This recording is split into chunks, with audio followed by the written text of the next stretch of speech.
Hello, everybody, and welcome to All Shall Be Well. My name is Megan Rohr, and I am the host of this podcast. Today, we are talking to one of my favorite human beings on the planet, Zander Keig, who I have known in lots of different spheres of their life. We met in seminary when we were both learning about faithfulness in Berkeley. I have recorded and done some storytelling with them in a project called Zanderology, which you can check out later if you are interested. And they are someone who is always thinking in ways that are trying to support and heal the world, but they've done it from a varying degree of perspectives in their life. And taking on very radically diverse professions, taking on very radically different degrees, in different ways of being in the world, from military spaces to civilian spaces, to like anarchy, Lavender Menace kind of spaces. And so I'm very excited to have my guest with me.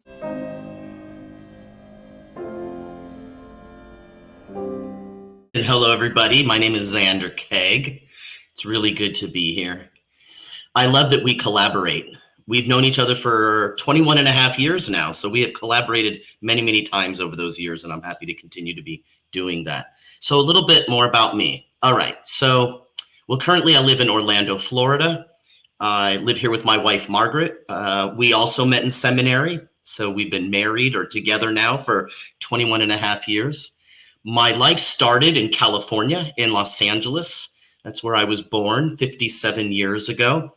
I was raised in a Mexican family, a Catholic family, Roman Catholic, so spent a lot of time at Mass, especially Spanish Mass on Saturday nights in Redondo Beach in Torrance, California, where I lived.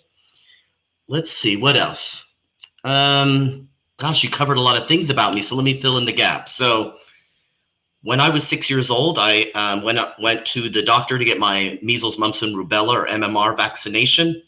And that led to a brain inflammation called encephalitis, which left me paralyzed on the left side of my body and couldn't see out of the left eye. And I spent about 1.5 to 2 years being sent to rehab, physical therapy, occupational therapy, speech therapy, so that I could get back up to speed to go to school. So I re-entered school in the 3rd grade, or started school, I should say. I never actually made it to 1st grade because I got sick from that vaccination. But I struggled in school a lot, and I struggled in life quite a bit, even as a young person, because of the brain swelling, the brain damage that I experienced. And so my behaviors were considered to be disruptive. It got me into a lot of trouble, and I actually ended up going through the institutional systems. If you ever get a chance to watch Zanderology, you'll hear things about how I was in a gang when I was 13 years old, a little Mexican gang in Redondo Beach. And those were some of the behaviors that I was engaging in that made it so that my father thought that the best option for me would be to put me in a safe space, which was called a psychiatric hospital, which I don't know how safe it was, but it definitely got me off the streets and away from the violence of the gangs. After being there for about 3 months, they decided that that wasn't the right place for me, that I didn't belong there, but I couldn't go home yet. So I was sent off to a group home, a special group home called Oak Glen School for Girls. I should probably say now I was in a girls' school because I used to be a girl. I'm a trans man. So I started out the first 39 years of my life, actually, as a female, as a woman. Well, I'm still female, but as a woman. And it wasn't until I was 39 that I did my gender transition. But I'll fill in a little bit more gaps. I dropped out of high school because, again, I was struggling a lot in life, struggling in school because of going through the institutions. While I was in middle school and high school, I suffered greatly academically. But thankfully, I was smart enough that I was able to take the GED and pass it. And I was actually able to take the ASVAB, which is the entrance exam to get into the military, and score well enough that I was able to enlist in the U.S. Coast Guard. So I spent some time in the U.S. Coast Guard. And then after the Coast Guard, I went into law enforcement, working as an undercover narcotics agent for a private company run by medically retired DEA agents. This was in San Diego, California. And then I did some other crazy things for a while. After I left law enforcement, I was a vegan chef for a while, and then I worked in natural foods grocery stores. I went to massage school and became a massage therapist. It took me a little while to get my footing, to figure out what I really wanted to do. I hadn't actually done it, but I did decide I would go to college. So when I was 30 years old, I went to college for the first time, and I did well. I graduated in 3 years. And then I decided to go off to graduate school. I got a graduate degree, my first degree in conflict analysis and resolution. My undergraduate degree is in speech and interpersonal communication. Then I did the conflict analysis and resolution. And then I had applied to go into the PhD program for that conflict resolution degree. And I decided, wait, before I do that, I'm going to go off to seminary, because I was always really interested in learning what was motivating those people that were standing on the sides of the roads while gay pride parades were going by, shouting all of these epithets and statements that are out of scripture. What was causing them to use their religious beliefs against being gay and lesbian? And so once I was accepted into the PhD program, I put that on hold because I wanted to go to seminary. So I applied and I went off to seminary in Berkeley, California, Pacific School of Religion, where I met Megan and I met Margaret, my wife, and I studied there for 2 years. And then I took a break from school. And then I went back to school a couple of years later and got my master's of social work. And that's when I actually figured out what I wanted to do, right? I decided I was going to become a social worker, because all the way up to that point, I had jobs, I did things, but it wasn't really a career. Now I had a career. So I became a social worker. I worked at the Department of Veterans Affairs for a few years, and then the Department of Navy for a few years. And then I moved out to Florida, where I am now, like I said in the beginning. And I am now in not really private practice. I do consulting and training mostly, and I facilitate wellness webinars. So we might be talking a little bit more about that. Yeah. Well, you've had quite a journey as you've gone through things. One of the things that you said that I wonder if people might wonder about is, you said you identify as a trans man, but also you are female. Would you Yes. be willing to parse that out for folk? Sure. Yeah, it might be unusual for people to hear that. Well, so I am a person who believes in biology, and so there's such thing as a biological sex, which I know is taboo to say these days, and I'm not the only transsexual that talks that way. And again, I just used another word that you're probably surprised to hear me say, which is transsexual, not transgender. But so when I was 16 years old, my mother thought I had a hormone imbalance problem and took me to the doctor. And so the doctor did all kinds of studies, and it was determined that I was female sexed. I have XX sex chromosomes. And also, I had a female reproductive system, which was producing large gametes, or what we call eggs. And so those are the things that I base that on, of being female, because my body, until I had a hysterectomy, produced large gametes. And there are only two. There's no third or fourth or fifth type of gamete. There's only two. There's large that females produce and small that males produce. So now how I project myself, or how I show up in the world, obviously, if you're seeing me now, I have, a baldish kind of head. It's just thinning, really. There's hair up there. I just shave it off. And I have a beard and a deep voice. And so I function in the world as a man, but I'm still female sexed. Well, and the good news is that there are a lot of ways people can be, right? Yeah, And absolutely. that's the big part of why we ask people to self-define, and in our conversations we use the language that people use for themselves, which in real life tends to go better than if we don't use the language that people prefer for themselves. And so thank you for describing your various intersections and some of the ways that works for you. Um, and I think both of us sort of feel like, and God bless all the ways that people identify in the world and self-identify or want to take up those spaces. And right? Absolutely, absolutely. It's I have always been of one mind around this, which is I'm going to live my life my way, and other people can live their life their way, and I don't want people telling me how I should live my life, and I'm not going to tell other people how to do the way they live their life either. And that used to be non-confrontational or controversial. So I'm not exactly sure why it's become so controversial to acknowledge that we have a biological sex. Um, because otherwise, what are we doing? Like, what are we transitioning from or to? And I know that some people will say, well, they're not transitioning to anything, right? They don't even use the word transition. And it's like, okay. And it's like any way a person wants to conceptualize their identity and their history and their experience is perfectly okay for them. I just don't appreciate it being projected out onto everyone else because it's not going to fit. And I think that's totally okay.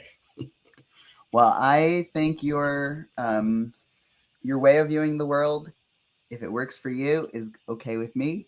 And right, and that seems to be your way of being in the world too. So hopefully that's all good in our conversation. I'm You have a profession as a social worker to be someone who professionally helps other people, who spends time listening to other people, who helps them sort out their problems, who helps them kind of do better in the world. I'm curious about your own personal wellness, but maybe before we like move all the way into that, like are there kind of general words of advice or support you can give to people who are like on a wellness journey, who want their life to be well and like don't know how to start? Absolutely. I think the first place to start is figure out how to get the best night's sleep you can as many nights in a row as possible. Because if we're not sleeping well, everything else in our life is not going to be working out. So if we don't sleep well, then we are going to be having difficulty concentrating. We're going to have difficulty being able to perform a lot of physical activity. We're going to have difficulty navigating through the ups and downs, the conflict that is inevitable in our life, because we're going to be more short tempered with people. So I'd say that's always the best place to start is sleep. Sleep is paramount to our well-being, physical, emotional, social, spiritual, all of it. Beyond that, I'd say, you know, some sort of practice of meditation or mindfulness or prayer or grounding, something that um, is a system that helps us when we are under stress, right? We practice it when we're not under stress, so then we can use it. It's like a tool set that we can pull out when we're under stress to help us navigate through the distress of that and regulate our emotions as they're coming up. And we can do that by just practicing, having a daily practice of how it's sort of like with taking up a martial art. You learn certain movements, you practice with other people, you may or may not compete, you're just practicing. And it might be a sport, but if and when you are in a competition or you're being attacked physically by a stranger, then you have the skills to protect yourself. And so I think the mindfulness or the prayer or the centering or the grounding techniques that we can practice on a daily basis, they also give us that same way to protect ourselves, but from the emotional distress rather than a physical attack. Yeah, I like that advice, especially because I didn't sleep well yesterday, and I'm sort of putting the pieces together. Like that's why you don't feel well today. It's just that simple. Try to get some good sleep. Um, you have shifted and transitioned and changed a bunch of times in your life, Mm. and may we all live long enough to also do that, right? But what have you noticed the ways that you care for yourself personally shifting with those changes, or have you always like has the same wellness stuff always worked for you? Wow, what a great question. I was exposed at a very young age to meditation. When I was 12 years old, my father took me to the Transcendental Meditation, I don't know what they are, ashram or center. And my birthday present for my 12th birthday was my mantra. And so I was this weird little kid, walking around on campus of my elementary school during recess, meditating while everybody else was, on the monkey bars and playing kickball. So I started meditating at a really young age. I was also introduced by my father at a younger age, around 10 years old, to the human potential movement or self-actualization movement. It was primarily adults, but the adults would bring their children, so they developed workshops for the children. And so my father enrolled me into these workshops. And so these workshops were largely oriented towards being being your authentic self, your actualizing, becoming the kind of person that you want to be, which is a little different for a kid than adult. And so it was centered on habits like not lying, right? Being honest, which is hard when you're a child, right? We lie about a lot of things when we're a kid. We're afraid of getting in trouble.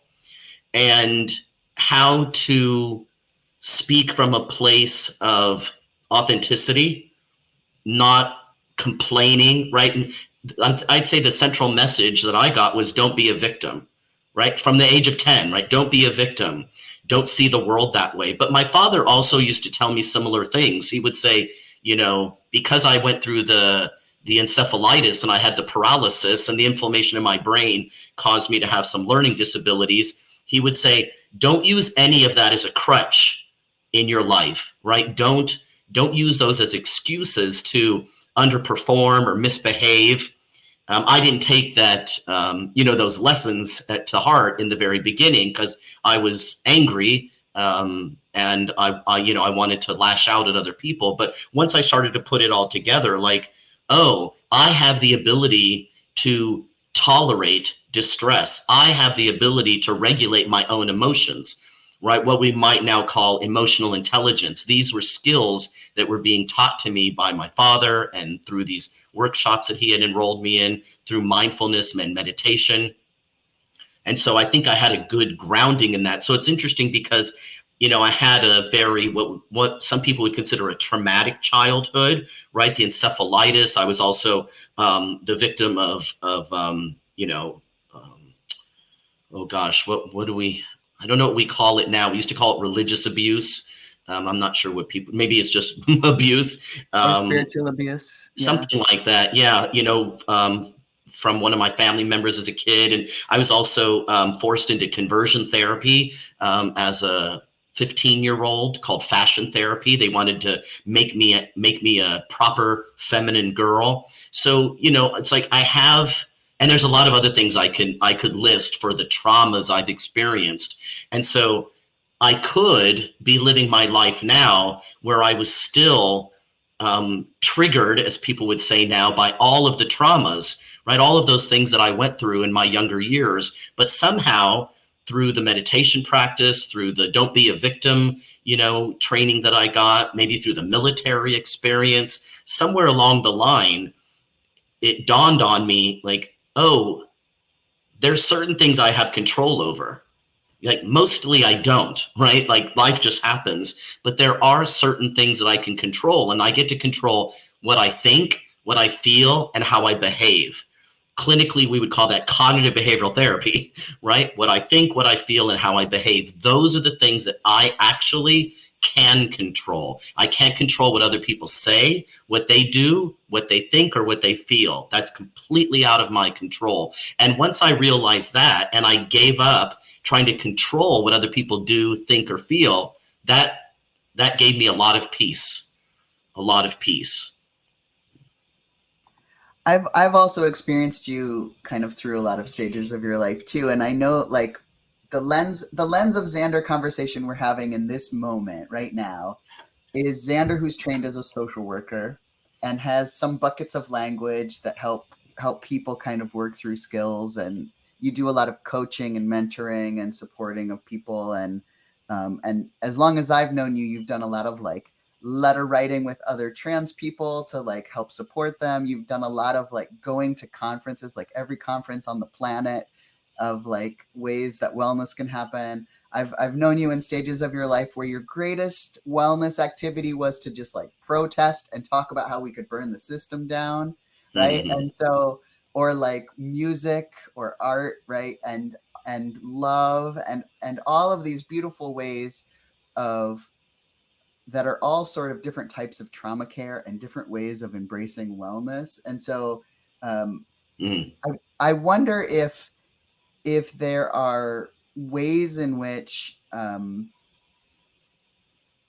you have sort of had to like work through in different stages the bits of wellness that were positive. Like it's like I could give you. Have you ever had one of those giant cookie cakes? Yeah. Do you remember that? And like you couldn't just sit down and eat a whole giant cookie cake, but like a bite at a time, you can accidentally make your way through a whole cookie cake, right?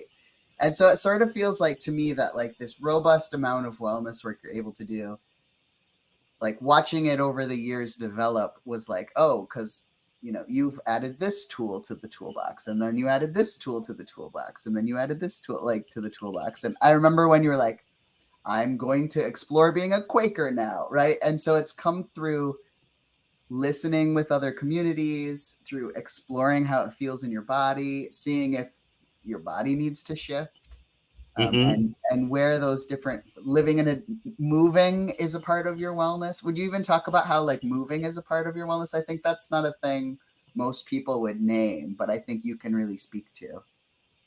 Well, one of the things you mentioned was I expose myself to a lot of different people, a lot of different places, a lot of different ideas. And I've been doing that since I was very young. For some reason, when I was a young teenager, I used to watch the 700 Club, right? And as most people who know about the 700 Club, they're not too keen on the homosexuals, right?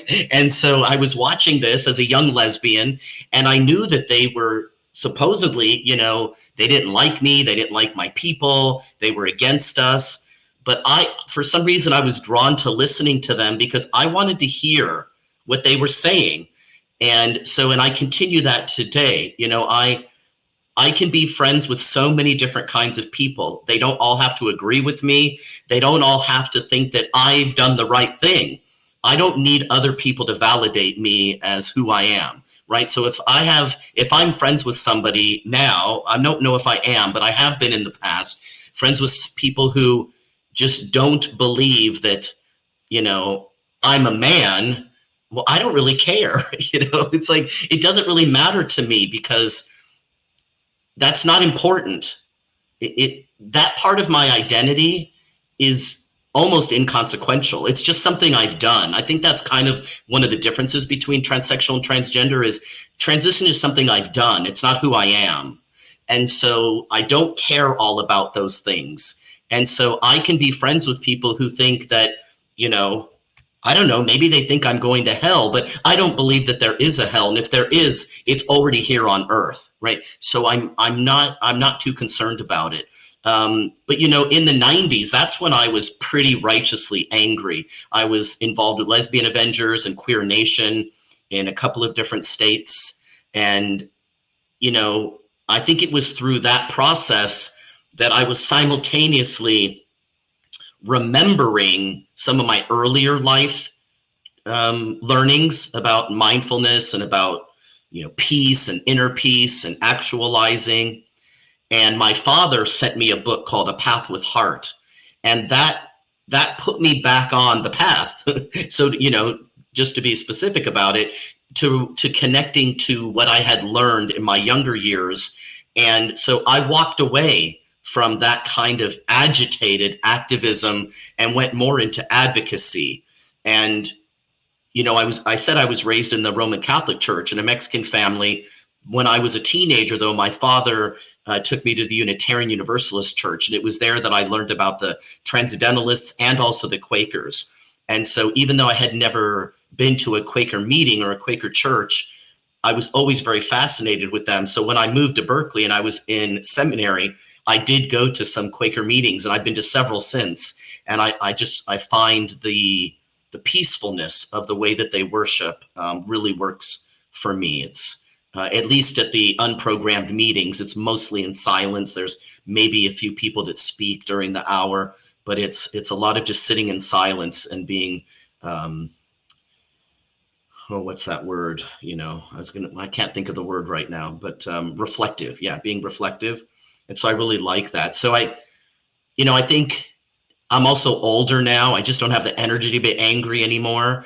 And I just don't feel angry anymore, even though things aren't as I'd like them to be. But that's because they never will be, right? That's not how the world works.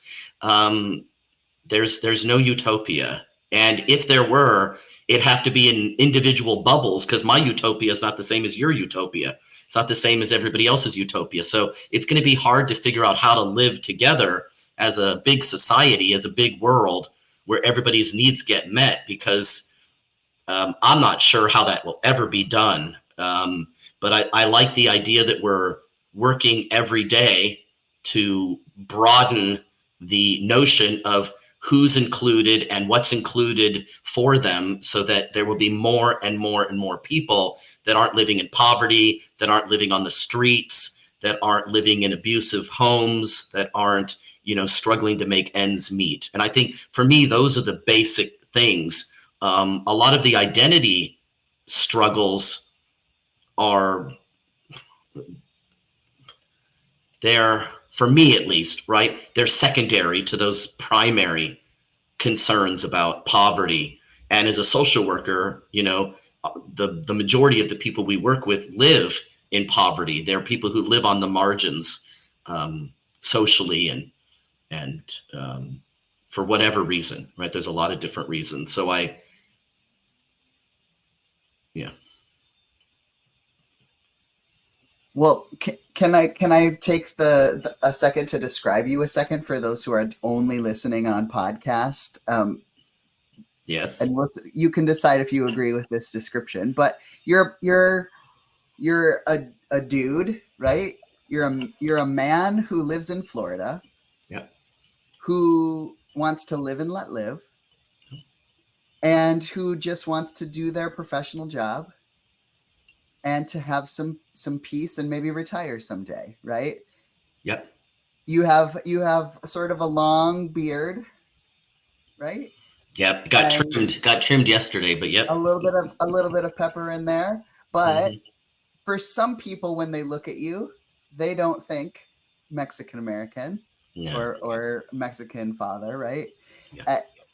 And so there are a lot of times, I think, what I appreciate you as someone who knows all of the different intersections that you took the time to name for us in this conversation.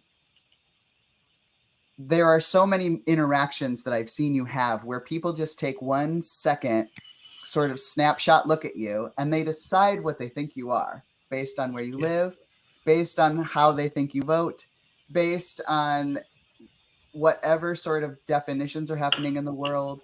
And so much of how you present in the world is maybe a little bit more Jimmy Buffett than Joan Jett these days, right? If that's the transition of where your trajectory has been. I like it. But I love that you have taken the time to kind of talk to us about your deep complexity, because for those who are struggling, because they see a snapshot of someone in one moment and they think they have figured out that full person, for every person that exists, there is that deep complexity. And you are someone who is now living all of that work you were doing for peace in the fullness of the world in every country through religion and through all the ways that morally people could come to peace.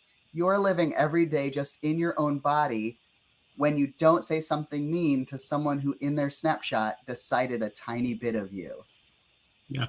Right? How to react to just a tiny bit of you. And so I see you living it's grace, Yeah, by staying centered, by continuing to find your own purpose in the midst of whatever people encounter when they try to interact with you. Is that a fair description?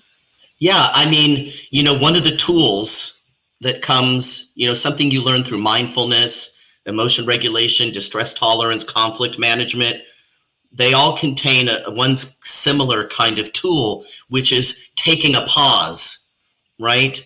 Not recognizing that you have a snap judgment about a person, because we all get those. Judgments come into our mind automatically. It's just the way the brain works. The brain it thinks it's helping you out. It's like, oh, let me give you the shortcut to what you need to know about this person or this situation that's happening, and we can either run with that or we can question it in a way that's gentle, right? Not being self-critical, but we can just say, my mind just told me this thing about this person. I'm not even sure if that's accurate.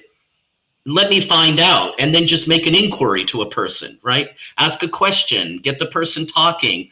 Because what I think is most likely the case is that the people who, in my experience, I should say, the people who have made the most, I don't know, negative judgments about me, who don't know me. Like, some people know me and they just don't like me, and that's okay. We're not going to like everybody.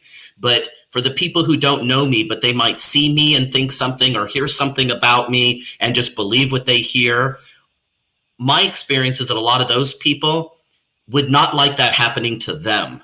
And so the reminder is, am I doing something to someone that I wouldn't want someone to do to me? And that can teach us to take that pause to make sure that we're not, making up our minds about a person before we actually know who they are. And if we don't want to take the time to get to know them, then I think we should walk away, right? We should leave that person alone and not try and, malign their character or destroy their livelihood or try and, get them to become agitated, right? It's like we have to make that conscious choice about how we're going to behave in the world. And so I know that I don't like people to prejudge me. So I do my best to not let my prejudgments of other people dictate how I behave when I'm in the company of that person or when I'm talking about that person to someone else. I try to be as gracious as possible. And sometimes it's more difficult than others because I have had people in my life who have made it their practically their job to try and get me fired from jobs, and I'm not exactly sure why, but I maintain a sense of separation from that, and I wish them well, and I hope that they find other things to occupy their time that are going to be more beneficial to their well-being, right? Not so angry all the time. The anger is not going to serve them. It doesn't serve any of us. It's similar to, like, get a good night's sleep as often as possible and try to find a way to resolve angers, because angers just tear us up inside and they ruin so much of our life, our relationships, and our ability to get along with other people. That's some of the wisest advice I've heard in a long time. I really appreciate that. What's the best way for people to contact you or connect with you if they'd like to hear more from you or connect? Well, I'm only on LinkedIn as social media, so people can look me up on social media. My last name is Keig, Keig. I also am the co-host of a podcast called The Umbrella Hour on the UK Health Radio Network, and Megan was a guest on my show not that long ago, so you can check it out. We've been interviewing people since January. Today we did our 30th interview, so we're cooking with the interviews. So excited about that. So again, The Umbrella Hour, that's with Dr. An Goldbauer, another trans man who lives here in Florida. And we talk with trans people all about their lives and their work, but we also talk to people who work with trans people, like maybe doctors or therapists or, parents with trans kids. So the basic topic is something trans and something health, but that could be financial health, spiritual health, physical health, mental, emotional health, social health. So it's a broad spectrum of health.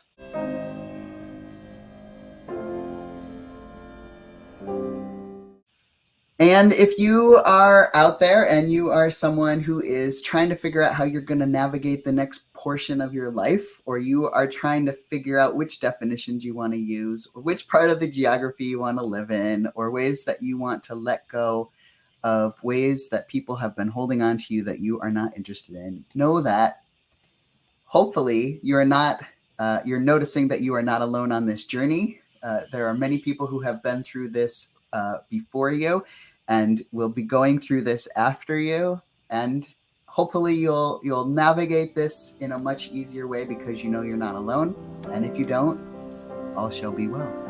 Thank you, everyone. Take care.